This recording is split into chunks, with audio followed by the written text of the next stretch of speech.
It's lights out and we are racing in MotoGP here in Misano as Jorge Martin absolutely nailed the start once again. He's already got through on Marco Bezzecchi. He's on the inside now. Frankie Morbidelli into the first corner. Morbidelli got in a little bit hard, but it's Pecco Bagnaia, the world champion, in position. Hey, this time around he has made the dream launch. Bagnaia leads in front of his home crowd. Once again, Bezzecchi didn't get a good start. Martin straight through on Frankie Morbidelli. It's Acosta up into fourth place ahead of Brad Binder. They have both passed Bezzecchi. Bezzecchi and Alex Marquez yesterday had to wait until turn 8 for their whole shot device to disengage. They come through the smoke flares. They come now through the kink, the high-speed turn 7. On the brakes into turn 8 for the first time. Pedro Acosta making light work of Frankie Morbidelli. What a first lap this has been from the rookie. Acosta up into P3 briefly. Contact between Bastianini and Marquez. Marquez was passing Bezzecchi, went wide, and Bastianini tried to pick up the pieces. Contact now between Marquez and Bezzecchi, who runs wide. I think it was Bezzecchi who tagged the back. It was one of the factory KTMs. Was it Brad Binder or was it? It was probably Jack Miller. There's been a real early tangle here raging between the likes of Miller, Marquez, Bastianini and Bezzecchi. Big head shake there as well for Marco Bezzecchi. I guess Bagnaia, who we often see with early aggression, perhaps a little bit reluctant to push too hard if he sees rain spots on his visor. This is where he wanted to be, though. He did not want to see Jorge Martin's rear tyre. Once again, as Martin. Oh, that's so close. How tight was that? Martin had to roll out of that one, didn't he? He's lost about, what, 50 metres to Pecco Bagnaia, chopping the throttle in front of Morbidelli and Acosta. Acosta tries again to find a way through on Morbidelli, and there is more contact. What a battle this has been early on here in Misano. Bezzecchi on Miller on lap 1. At the start of lap 2, it's now Acosta on Morbidelli. It's Acosta's winglet that's gone. Look on the right-hand side of his wheel. Look, Pedro Acosta's left. The winglet has gone. What a scare this was. What an escape for the pair. Look, Martin, he thought he was going to hit Bagnaia. He thought that he was really worried that they were both going to go down. He was on the foot pegs. He was clambering all over the front end there. That's his reaction there told you everything. His reaction there told more than 1,000 words could have done. Jorge Martin was convinced he was going to clatter into back of Pecco Bagnaia. Thankfully, the pair of them, they got away with it. So this is the Acosta-Morbidelli battle. Acosta, this was at least the second attempt he'd had at passing Morbidelli, and you can see it there, his left making contact with the rear of Morbidelli's Ducati as it sweeps around the outside of us. Don't think anything wrong from Morbidelli's part, but of course it took the winglet away from Acosta's KTM. Yeah, that could have been a lot worse as well. The pair of them could have been eating gravel. Now this is the third time that Acosta has had a little nibble. Gave him room. Yeah, this time around Morbidelli probably sensed it was coming, so now Acosta then does find himself into P3. What a ride this is by the rookies. First visit on a MotoGP bike here to Misano. He runs wide though, doesn't he, going through Tremonto. You just wonder whether he's missing downforce in the braking zone for turn 9. It picks him on that wide line. Morbidelli's feet's back on through. The loss of that aero is going to be a huge factor, a huge issue for Acosta to be contending with here. Aprilia are having a right old humbling in their home Grand Prix. Their best run at the moment is Aleix Espargaro, way down in 13th place. Maverick Vinales not even in the points at the moment, early on in 16th spot. Oh, who's down? Somebody's gone down in sector 4. Is it Morbidelli? Certainly not one of the top two. We're looking at them. It's Pedro Acosta. Acosta, I'm going to say, just saw there, Pedro Acosta. Well, that's surely the contributing factor there has to be the lack of aero, because we've seen him run wide in so many of the braking zones.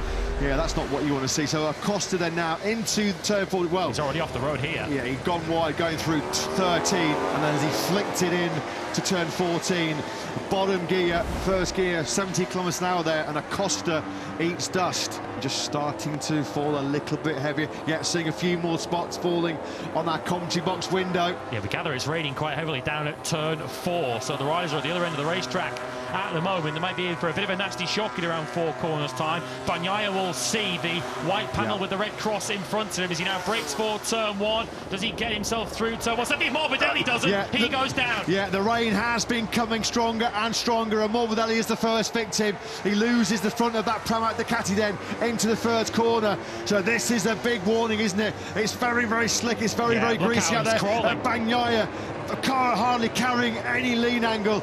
The rain is now at its heaviest of this Sunday race day here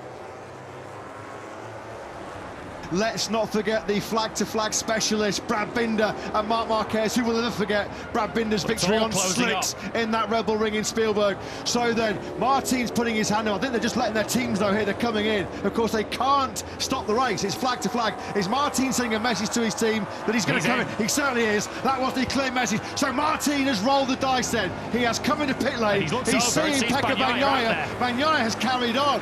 So has Bastianini. So has Binder. So has Miller. So Jorge Martin, the World Championship leader, is the only rider who has decided he's seen enough. Too risky, too dangerous. Martin in for the wet bike. Well, it's a fine line between genius, isn't it, and making the wrong call here. They're all now ganging up behind Pecco Bagnaia as Jorge Martin gone from hero to zero here in Misano.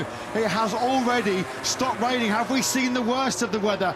Martin then takes the huge decision. Clearly he felt the conditions weren't safe enough to carry on slick tyres, as here they come, as we predicted. Brad Binder and Marc Marquez, the two flag-to-flag experts, the two flag-to-flag specialists in MotoGP. They're so good, aren't they, at assessing these conditions. Jack Miller also, we have to factor in. Phil Miller, he is coming right into this battle as well. There is Jack up into fourth place. A big gang, a big freight train now right on Pecco Bagnaia's rear tyre. We'll keep an eye on the timing screens to let you know how Jorge Martin is doing out there on his wet tyre shod bike. Marc Marquez is loving this though, isn't he? As they're now crawling all over the back of Pecco Bagnaia, who dare not push. Marc Marquez is quite happy to push. He's up into second place. Yeah, all the riders behind Bagnaia, they're not really factoring in the championship, are they? They're so far off. The likes of Marquez over 70 points back. Marquez is going through on the inside. Wow. He just made that look so easy.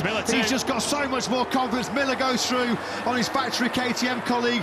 Binder into the final corner. Over the line then, Marquez it is that leads here in Misano. Through the second sector, which was Jorge Martin's first sector on wets, he took 56 seconds to do the second sector. Marc Marquez took 49 seconds. Martin is going slower than these guys at the moment. Trying to go around the outside of Bastianini through turn 2 there was Brad Binder. He's now going to attack him in the brakes into the Rio corner, coming from a long way back there, moving out. Alex Marquez was Marco second. Look at Fabio Quartararo also on the factory Yamaha, taking advantage of these very sketchy conditions to get himself into podium contention. Simon Crayford just telling us from pit lane it's completely dried out. What a call, what a decision that was by Jorge Martin. The team would have told him, you're the rider on the top of that motorcycle, you make the call, signal so we know you're coming in, just as he did. But at the moment, it is a gamble that has spectacularly backfired on the World Championship leader. He's back in the pits here, Jorge Martin. This is the second time then he has come into the pit lane. We're only on lap 9 of 27, third race distance completed. And look at the swing this is having. Look at the impact on this championship. Yeah, he's not even on his second bike yet. Jorge Martin is effectively out of contention. He needs a red flag because otherwise he's fighting for just small points. All the riders who switched have come straight back in pit lane as Bagnaia attacks Marc Marquez. Martin, Fernandez, Vinales, Espargaro, Acosta and Rins have all come back up pit lane 2 laps after changing. There comes Jorge Martin. He is a lap down. Can hardly believe my eyes as Jorge Martin filters back out on circuit. He's been in the pit lane twice already in this Misano Grand Prix. Bastianini then looking to get through on Jack Miller. Bastianini will feel he can still win this Grand Prix from here. He did a 32.9 last time round. That's Miller. Bastianini a 32.5. He can go with the leaders, I think, from here. He needs to make sure he passes Miller quickly. That's exactly what he's done. He's a second and a half behind his teammate up the road in second place. We know Bastianini's quick around here. Marc Marquez leading here in Misano. He loves this San Marino circuit. 9 podiums previously with 7 wins, 4 in MotoGP. This is going to be a real examination, isn't it, of Bagnaia's risk over reward ratio. You feel that Ducati have had to have informed him that Martin is out. And these kind of real tricky conditions where it's so easy to make a mistake. What they don't want to see is Bagnaia throwing it to the scenery, with Martin already way out of contention. Alex Marquez then finally gets through on Jack Miller. He's been trying that for a good few laps now, so the second Gresini Ducati is now up in 4th place. KTM's now 5th and 6th. Behind them is Marco Bezzecchi and Fabio Quartararo, who's continuing to hang on to this group. It runs all the way from 4th back into 8th place. There you can see the number 20 just at the back of the picture, and then right behind them is a rather forlorn Jorge Martin. Marc Marquez might well want this a bit more than Pecco Bagnaia, because of course he's got very little to lose in terms of the championship. If you think Marc Marquez is still a title contender, he's very much on the fringes of it. 77 points behind Jorge Martin when this race began, and 51 behind Pecco Bagnaia. Of course, with Martin out of play, Marc Marquez might well think, hey, if I win this Grand Prix with Martin down in 15, I might well be back in the mix. We track Alex Marquez, who has been hotly pursued by Alex Marquez for a good number of laps now. Jack Miller's just running out of rhythm late on here. Marco Bezzecchi got in for 6 on that previous lap. This is the battle then for the final World Championship point, and Vinales has caught back up with Jorge Martin, who now has a track limits warning. Vinales did a 32.3. Martin was back in the 33s last time around. You thought it couldn't get worse for Jorge Martin. It might be about to. Well, his head just must be scrambled after all the drama that's come his way in this Grand Prix. There is Maverick Vinales then. Yeah, they're a lap down, but they're fighting for a point. Hard on the brakes we go. Second to last lap here in Misano into turn 8. Alex Marquez doing a top job here of holding off Marco Bezzecchi. Fabio Quartararo has dispensed of Jack Miller. Some ride this once again by the factory Yamaha rider, starting inside the top 10. Points and a top 10 in the sprint yesterday. Not very often you see Fabio Quartararo collect double point scoring finishes in both the sprint and the Grand Prix, and double top 10s as well. He's doing that. Brilliant job once again by Quartararo.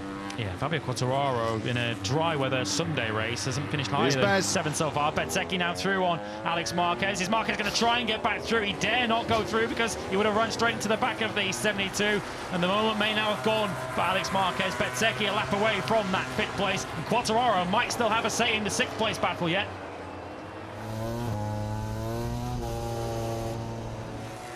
One corner remaining then for Marc Marquez, the 31-year-old Spaniard who's going to be victorious twice in 7 days. It was a magnificent, memorable motorland for Marc Marquez, and he repeats it here in Misano. Marc Marquez is your Grand Prix winner here in San Marino. He does win back-to-back races in the Premier Class for the first time in 3 years. 3.1 seconds clear he is of Pecco Bagnaia, who takes 20 points out of Jorge Martin in the championship chase. Enea Bastianini comes home in 3rd place in front of his home crowd. Brad Binder is a lonely 4th place. Bezzecchi 5th, ahead of Alex Marquez in 6th place. Can you believe it? 1,043 days he had to wait for a MotoGP victory, and he wins 2 in the space of 7 days. Pecco Bagnaia, a great day for him in terms of the championship, but Jorge Martin, what is going through the head? That was a blooper. That was a howler, one of the biggest we've seen for quite some time, you have to say.